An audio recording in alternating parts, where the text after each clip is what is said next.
Hello friends, welcome back to my Sarve Samadhan channel. तो friends, आमी आगेर भिडियोते layer create करा देখিয়েছিলাম, সেটা কেবলমাত্র বিল্ডিং প্ল্যানের উপরে ছিল।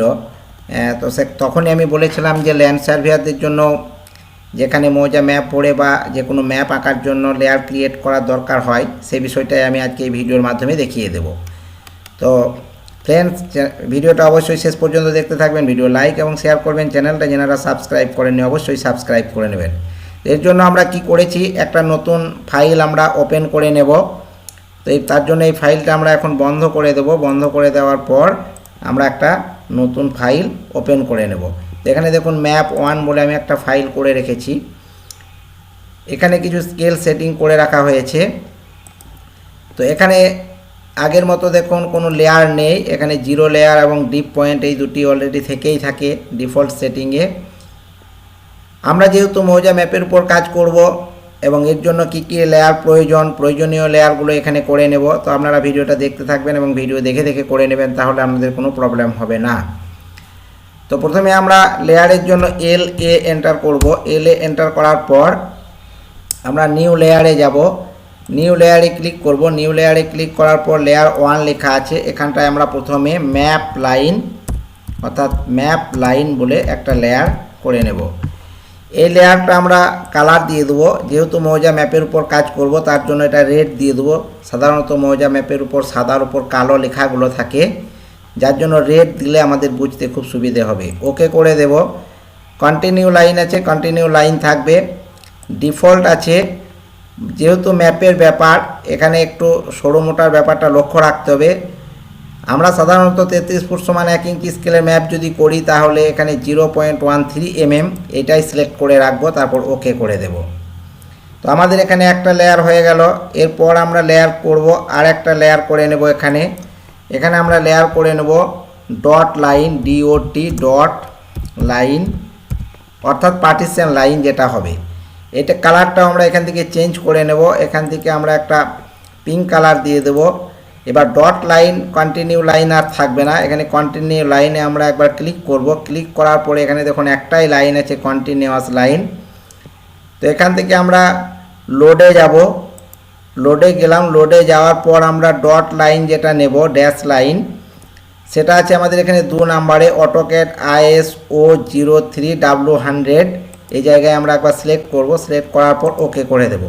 ওকে করে দেওয়ার পর দেখুন এখানে লোড হয়ে গেছে, এটার উপর ক্লিক করব। ক্লিক করার পর এটাকে সিলেক্ট করে ওকে করে দেব।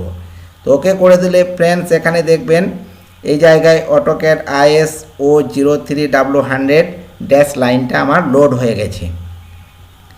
এবার ফ্রেন্ডস এর সঙ্গে সঙ্গে আরও কিছু লেয়ার আমরা এখানে করে নেব। এখানে আমরা এবার প্লট নাম্বারে লেয়ার করে নেব। প্লট নাম্বার অর্থাৎ প্লট নাম্বার যেটাতে লিখব সেটাও একটা লেয়ার করে নেব। তো এখানে কন্টিনিউয়াস রেখে দেব, যদিও এখানে লাইনটা কোনো ফ্যাক্টর নয়, কেবলমাত্র কালারটা আমরা এখানে চেঞ্জ করে নেব। প্লট নাম্বারের জন্য আমরা গ্রিন কালার দিয়ে দিলাম।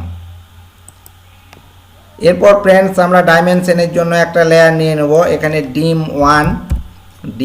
1 ডাইমেনশন 1, এখান থেকে আমরা একটা কালার সিলেক্ট করে নেব। এখান থেকে আমরা ব্লু কালার সিলেক্ট করে নিলাম। আর একটা ডাইমেনশনের জন্য নিয়ে নেব ডিম 2, এখান থেকে আমাদের ব্লু কালারই থাকবে, ব্লু কালারই থাক। এরপর আমরা ওকে করে দেব। তো ফ্রেন্ডস এখানে map line, dot line, plot number, ডিম 1, ডিম 2 এতগুলো লেয়ার আমরা একসাথে ক্রিয়েট করে নিলাম। এবার এখান থেকে এটা ক্লোজ করে দেব। ক্লোজ করে দেওয়ার পর ফ্রেন্ডস এখান থেকে আমরা একবার ক্লিক করব। ক্লিক করার পর দেখুন এই লেয়ারগুলো আমার চলে এসছে। তো এখন এই পেজটার উপর আমি কি করব, পেজটার উপর আমি কিছু জিনিস করে নেব। ম্যাপ করার জন্য বিশেষ করে যেহেতু আমি দেখাচ্ছি এবং আমার প্র্যাকটিক্যাল অভিজ্ঞতা দিয়ে আমি বলছি, এগুলো প্রথমে এইভাবে করে নিলে আপনার পরে আর বারবার লেয়ার চেঞ্জ করার প্রয়োজন হবে না। এখান থেকে কপি করে করে আপনি করে নিতে পারবেন, ওই লেয়ারের মধ্যেই থাকবে। তো এখানে দেখুন আরও কিছু লেয়ার আমার হবে, আমার প্রয়োজন অনুযায়ী আমি লেয়ার বাড়িয়ে নেব। এখানে আমি প্রথমে ম্যাপ লাইনটা সিলেক্ট করে নিলাম। আবার বলছি, ডান দিকে যে আমার কালার কন্ট্রোল আছে, লাইন ওয়েট এবং লাইন টাইপ আছে, এগুলো সব সময় বাই লেয়ারে রাখতে হবে, না হলে এখানে লেয়ার চেঞ্জ করলেও আপনার কোনো কাজে আসবে না। তো এখান থেকে আমি L টাইপ করলাম। L টাইপ করার পর আমি একটা বক্স নিয়ে নিলাম। তো এটা দেখুন আমার ম্যাপ লাইন হয়ে যাচ্ছে এবং এইটা রেডে হচ্ছে। এরপর ফ্রেন্ডস আমি এখান থেকে চেঞ্জ করে নেওয়ার পর আমি ডট লাইন করে দিলাম। ডট লাইন করে দেওয়ার পর ঠিক এর উপর দিয়ে আমি একটা ডট লাইন অর্থাৎ পার্টিশন লাইন আমি টেনে নিলাম। তাহলে আমার দুটো লাইন টানা হয়ে গেল। এরপর ফ্রেন্ডস আমি কি করব, এবার প্লট নাম্বারে যাব। প্লট নাম্বারে যাওয়ার পর এখান থেকে টি এন্টার দেব। টি এন্টার দেওয়ার পর স্পেসিফাই ফার্স্ট কর্নার পয়েন্টে ক্লিক করলাম। ক্লিক করার পর হাইটের জন্য এইচ এন্টার করলাম। হাইট আমরা প্লট নাম্বারের জন্য 36 ইঞ্চি দিয়ে দিলাম, 3 ফুট বা 42 ইঞ্চি দিয়ে দিলাম, 3.5 ফুট সাইজ করে নিলাম, এন্টার দিলাম। জাস্টিফাইয়ের জন্য যে এন্টার করব এমসি ক্লিক করে দেব। এরপর আমরা অপোজিট কর্নারে ক্লিক করে দেব। তো ফ্রেন্ডস এখানে আমি প্লট নাম্বার লিখে রাখলাম, একটা প্লট নাম্বার যে কোনো লিখে রাখলাম। তো এখানে দেখুন একটা প্লট নাম্বার আমি লিখে রেখে দিলাম। এটাও আমার প্লট নাম্বারের লেয়ারে হয়ে গেছে। এরপর ফ্রেন্ডস আর কি করেছি, আমি ডাইমেনশন একটা লেয়ার নিয়েছি, তাহলে ডিম 1 একটা আমি করে নিই। তো DAL ডাইমেনশনের জন্য টাইপ করলাম, এখানে ডাইমেনশন আমি নিলাম। তো এখানে দেখুন আমার অ্যারো আসছে, ডি এন্টার করব। ডি এন্টার করার পর আমি ডিম 1-এ সেট করব। সেট করার পর ক্লোজ করে দেব, এটাকে ডিলিট করে দেব। ডিলিট করে দেওয়ার পর DAL একটা ডাইমেনশন এখান থেকে আমরা নিয়ে নেব। তো এখানে দেখুন ডাইমেনশন চলে এসছে। এবার ডাইমেনশন 2 একটা নিয়ে নিলাম, DAL। এখানটায় আমরা একটা ডাইমেনশন নিয়ে রাখবো। ডাইমেনশন নিয়ে রাখার পর এটার পর রাইট ক্লিক করব। রাইট ক্লিক করার পর ডাইমেনশন স্টাইলে যাব। স্টাইলে যাওয়ার পর ডিম 2-তে ক্লিক করে দেবো, তাহলে অ্যারোটা চলে আসবে। তো ফ্রেন্ডস এবার দেখুন আমার যেহেতু আমি 4টা এখানে 5টা লেয়ার আলাদা আলাদা করেছি, একটা হচ্ছে ম্যাপ লাইন, একটা ডট লাইন, ডাইমেনশন 1, 2 এবং প্লট নাম্বার। তো এগুলো আমার এখানে এই জায়গায় আঁকা থাকলো। তাতে সুবিধে কি আছে, আমি যখন মৌজা ম্যাপ ইনসার্ট করব তখনই আপনারা বুঝতে পারবেন যে পাশে এইভাবে আমি এঁকে রেখে লেয়ারের কাজগুলো একটু একটু করে রাখলাম। এর সঙ্গে আমি কেবলমাত্র ম্যাচ প্রপার্টিস করে দেবো, তাহলে আমার লেয়ারগুলো অ্যাক্টিভেট হয়ে যাবে। তো এবার ফ্রেন্ডস আমরা মৌজা ম্যাপ ইনসার্ট করব। তো মৌজা ম্যাপ ইনসার্ট করার জন্য কি করব, আবার একটা লেয়ার নিয়ে নেব। এর জন্য LA এন্টার করব। এন্টার করার পর আবার নিউ লেয়ারে যাব। যাওয়ার পর এখানে মৌজা ম্যাপ বলে একটা লেয়ার আমরা করে নেব। করে নেওয়ার পর এটাকে ব্ল্যাকেই রাখবো, তারপর ওকে করে দেব। এরপর ফ্রেন্ডস এটা বন্ধ করে দেবো। আগের ন্যায় এখানটাতে মৌজা ম্যাপ সিলেক্ট করে নেব। মৌজা ম্যাপ সিলেক্ট করে নেওয়ার পর এবার আমরা মৌজা ম্যাপ ইনসার্ট করব। তো AutoCAD 2017-তে যেহেতু আমি কাজ করছি, এখানে AT অ্যাটাচ অ্যাটাচ কমান্ড ব্যবহার করব। লোয়ার ভার্সনের জন্য IM এন্টার করলে হয়। এন্টার দিলাম। এন্টার দেওয়ার পর ডেস্কটপের উপরে আমার ম্যাপ রাখা আছে। এখানে দেখুন LR2, এটার উপর আমি ডবল ক্লিক করলাম। ডবল ক্লিক করার পর স্পেসিফাই অন স্ক্রিন এই যে স্কেলটা আছে এই জায়গায় 3960 দিলাম। দেওয়ার পর ওকে করে দিলাম। ওকে করে দেওয়ার পর ফ্রেন্ডস এই জায়গায় আমি ম্যাপটা রেখে দিলাম। এখানে দেখুন আমার মৌজা ম্যাপটা ইনসার্ট হয়ে গেছে। তো এই যে মৌজা ম্যাপটা আমার ইনসার্ট হয়ে গেছে, এর উপর আমি একটু কাজ করব। তো তারপর আমি ফাইলটা এখন সেভ করে নিলাম একবার। এরপর আমি যখন কাজ করব তখন আমি কি করব, কোনো ম্যাপের লাইনের উপর আমি লাইন টানব। তো তার জন্য আমরা কি করব, এখান থেকে একটা প্লট আমি নিয়ে নিচ্ছি 95-95 প্লটটা। তো এর জন্য আমাকে লেয়ার চেঞ্জ করে নিতে হবে। ম্যাপ লাইনে গেলাম, ম্যাপ লাইন আমার সিলেক্ট হয়ে গেল। এবার L এন্টার দিলাম। L এন্টার দেওয়ার পর এর উপর আমি একটা লাইন এঁকে নিচ্ছি।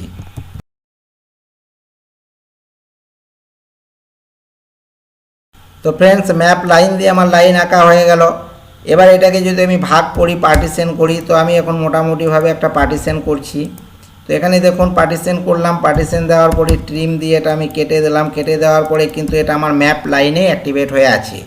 এখন আমি কি করব, MA এন্টার দেবো অর্থাৎ ম্যাচ প্রপার্টিস। তারপর আমি কি করব, আমার যে ডট লাইন আছে ডট লাইনের উপর একবার ক্লিক করব। ক্লিক করার পর আমি এখানে আসবো। আসার পর এই জায়গাটায় ক্লিক করে দেব। ক্লিক করে দিলে কি হবে, আমার এই লাইনটা ডট লাইনে কনভার্ট হয়ে গেল। এখানে দেখুন ডট লাইন চলে এসছে উপরে।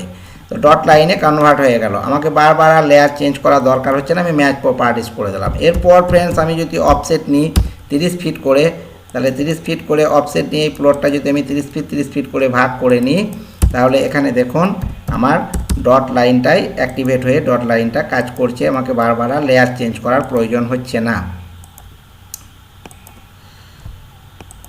তো এখানটা আমি কাজ করে দিলাম।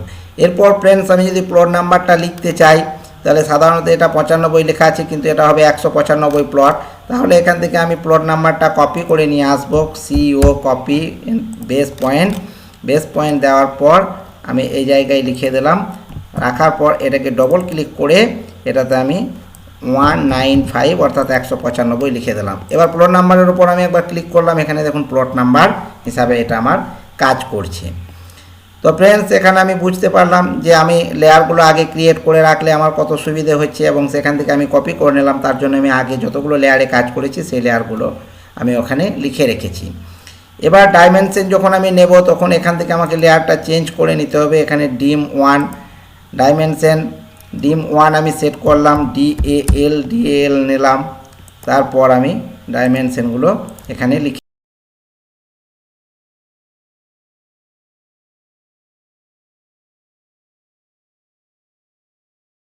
তো ফ্রেন্ডস আমি এখন সবগুলো লেখার প্রয়োজন মনে করছি না, আমি অল্প কিছু ডাইমেনশন এখানে লিখে নিলাম। এরপর দেখুন আমি যেহেতু ডাইমেনশনে যদি ক্লিক করি তাহলে ডিম 1 আমার সিলেক্ট হয়ে যাচ্ছে। এবার ফ্রেন্ডস আমরা কি করব, আমরা কেবলমাত্র মৌজা ম্যাপে যে 195 প্লটটা আছে সেই 195 প্লটের এরিয়াটা দেখব। তার জন্য যদি আমি এখন এরিয়া দেখতে যাই শুধু 195 প্লটের, আমাকে অনেক অসুবিধা করে দেখতে হবে। তার জন্য আমি কি করব, আমার যতগুলো এখানে লেয়ার অ্যাক্টিভেট আছে আমি অফ করে দেবো। এখান থেকে আমি ডাইমেনশন অফ করে দিলাম। তো আর একটা জিনিস আপনাকে খেয়াল রাখতে হবে, যখন যে লেয়ারটা অ্যাক্টিভেট থাকবে সেই লেয়ারটা যদি আপনার ডিফল্ট লেয়ার সেটিংয়ে থাকে সেটা অফ করতে গেলে একটা ওয়ার্নিং দেবে। এখানে আমি সাধারণত ডিফল্ট লেয়ারে আমরা ম্যাপ লাইন সিলেক্ট করে রাখবো। ম্যাপ লাইন সিলেক্ট করে রাখার পর আমরা লেয়ারে যাওয়ার পর ডিম 1 আমরা অফ করে দেবো, ডট লাইন অফ করে দেবো। প্লট নাম্বারটা থাকলে কোনো প্রবলেম নেই। তো এখানে দেখুন কেবলমাত্র আমার 195 প্লটটা দেখাচ্ছে। এর উপর আমরা কি করব, আর একটা লেয়ার ক্রিয়েট করে নেব। তার জন্য LA নেওয়ার পর আমরা নতুন লেয়ারে যাওয়ার পর BOUNDARY বাউন্ডারি একটা লেয়ার নেব। এর একটা কালার আলাদাভাবে আমরা চেঞ্জ করে এর একটা কালার দিয়ে দেবো। তো ফ্রেন্ডস একটা বাউন্ডারি লেয়ার হয়ে গেল। এবার আমরা বাউন্ডারির জন্য BO এন্টার করব। তার আগে বাউন্ডারিটা আমরা চেঞ্জ করে নেব। বাউন্ডারি চেঞ্জ করে নিলাম, BO এন্টার দিলাম। BO এন্টার দেওয়ার পর আমরা টিকটা তুলে দেবো, পিক পয়েন্টে যাব, ক্লিক করব, এন্টার দেব। এখানে দেখুন বাউন্ডারি হয়ে গেছে। বাউন্ডারি হয়ে যাওয়ার পর এরপর ক্লিক করব, রাইট ক্লিক করব, প্রপার্টিসে যাব, তারপর এর এরিয়াটা আমরা স্কোয়ার ফিটে পেয়ে যাচ্ছি।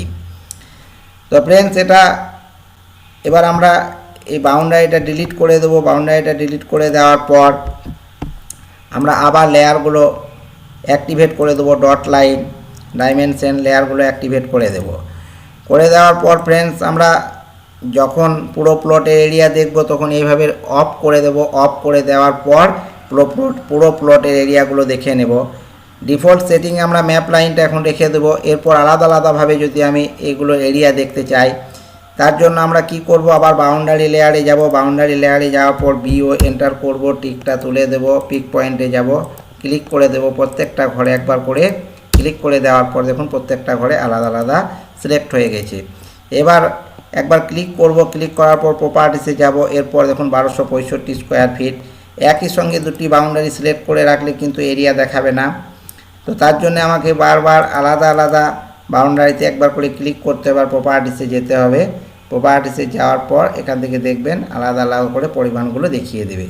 তো ফ্রেন্ডস আশা করি আপনাদের কনসেপ্টটা অনেকটা ক্লিয়ার হয়ে গেছে। তো ভিডিওটা আস্তে আস্তে দেখবেন এবং নিজের কম্পিউটারে করতে থাকবেন, তাহলে আপনাদের আর কোনো প্রবলেম হবে না। আজকে আপাতত এই পর্যন্ত। এই ভিডিও শেষ পর্যন্ত দেখার জন্য অনেক ধন্যবাদ।